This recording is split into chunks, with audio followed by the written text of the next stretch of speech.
Assalamualaikum warahmatullahi wabarakatuh. Apa kabarnya pada pagi hari ini anak-anak? Ya, Bapak harap kalian semuanya sehat selalu. Amin. Kembali lagi dengan Pak Guntur, kita akan belajar terkait ilmu pengetahuan alam lagi nih. Pada pertemuan kali ini, kita akan membahas terkait sifat bahan dan pemanfaatannya dalam kehidupan sehari-hari kita. Sudah siap? Yuk! Pertama, Bapak akan membahas terkait tema kita, yaitu ekodesain. Ekodesain itu adalah desain yang ramah dengan lingkungan. Pada materi kita kali ini, mempelajari sifat bahan dan cara pemanfaatannya, hubungannya apa dengan tema kita. Yang pertama, setelah kalian mempelajari materi ini, diharapkan kalian tahu bahan-bahan apa saja yang bersahabat dengan alam. Nah, dengan kalian mempelajari semua itu, kalian juga dapat mengurangi dampak buruk dari bahan-bahan tersebut terhadap alam.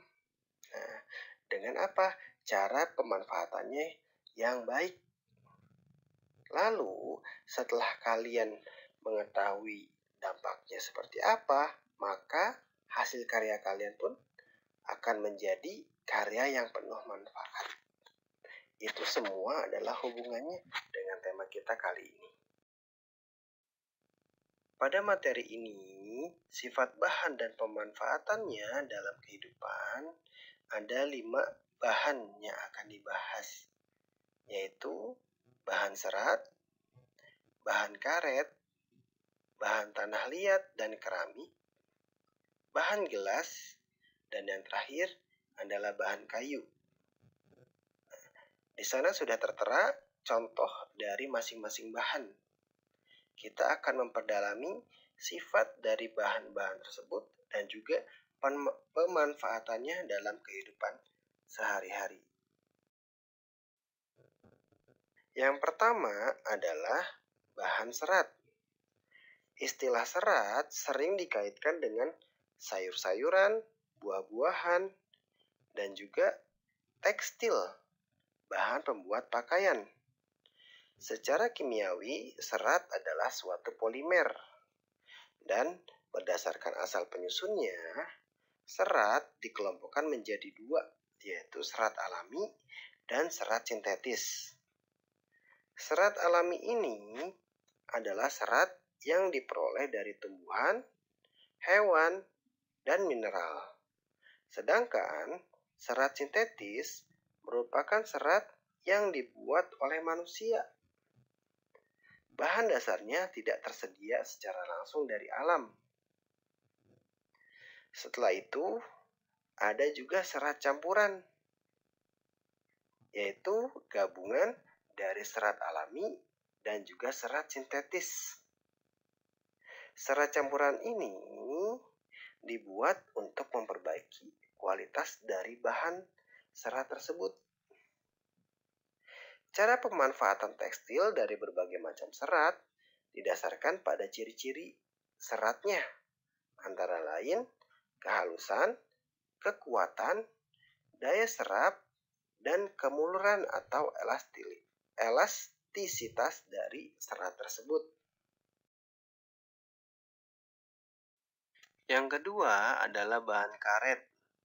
Karet dihasilkan oleh pohon karet berupa getah seperti susu yang disebut dengan lateks. Lateks ini diperoleh dengan cara menyadap, yaitu dengan menyayat kulit pohon atau pada bagian korteks tumbuhan tersebut. Secara kimiawi, karet alam adalah senyawa hidrokarbon yang merupakan polimer alam hasil penggumpalan lateks alam dan merupakan makromolekul poliesoprena. Sedangkan karet sintetis terbuat dari bahan baku yang berasal dari minyak bumi, batu bara, minyak, gas alam, dan asetilin. Karet sintetis ini dapat diubah susunannya sehingga diperoleh sifat yang sesuai dengan kegunaannya. Di sini dijelaskan jenis karet sintetis dengan sifat dan kegunaannya. Yang pertama ada NBR. NBR ini memiliki ketahanan yang tinggi terhadap minyak. Biasanya digunakan dalam pembuatan pipa karet untuk bensin dan minyak, serta peralatan lain yang banyak dipakai dalam kendaraan bermotor. Lalu yang kedua adalah CR. CR dengan ciri tahan terhadap nyala api. Biasanya digunakan sebagai bahan pipa karet, pembungkus kabel, dan juga lainnya. Dan yang terakhir ada IIR. Mempunyai sifat yang kedap air. Biasanya digunakan sebagai pembalut kawat listrik, pelapis bagian dalam tangki, tempat penyimpanan lemak dan minyak. Itu adalah bahan karet.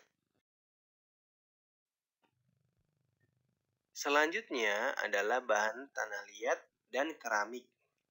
Tanah liat merupakan bahan dasar yang dipakai dalam pembuatan keramik.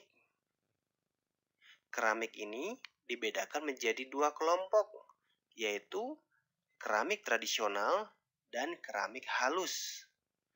Keramik tradisional bahan bakunya dari tanah liat.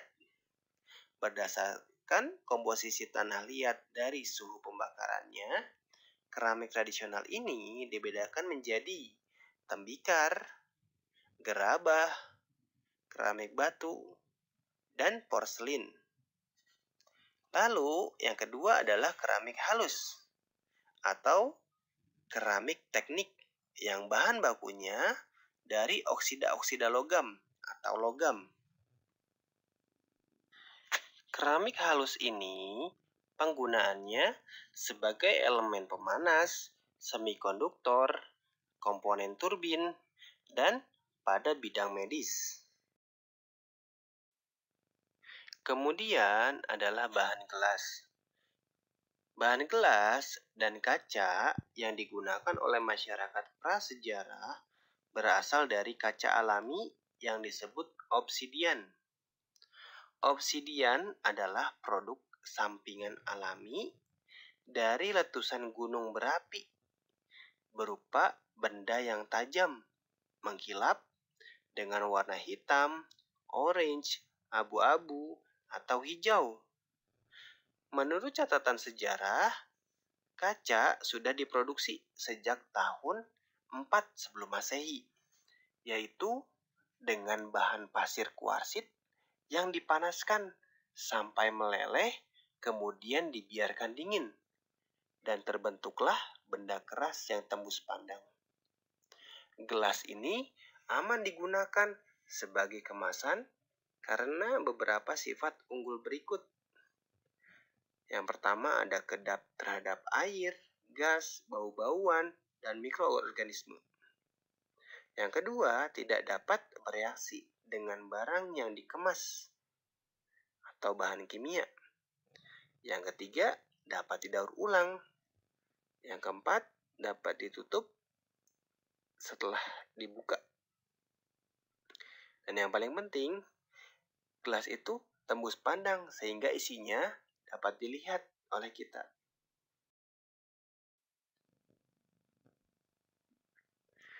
Terakhir adalah bahan kayu. Pada umumnya, kayu yang digunakan sebagai bahan untuk berbagai keperluan diperoleh dari kelompok tumbuhan berkayu yang berupa pohon. Kayu ini digunakan untuk berbagai keperluan, mulai dari peralatan masak, perabot, bahan bangunan, bahan kertas, alat transportasi, dan banyak lagi.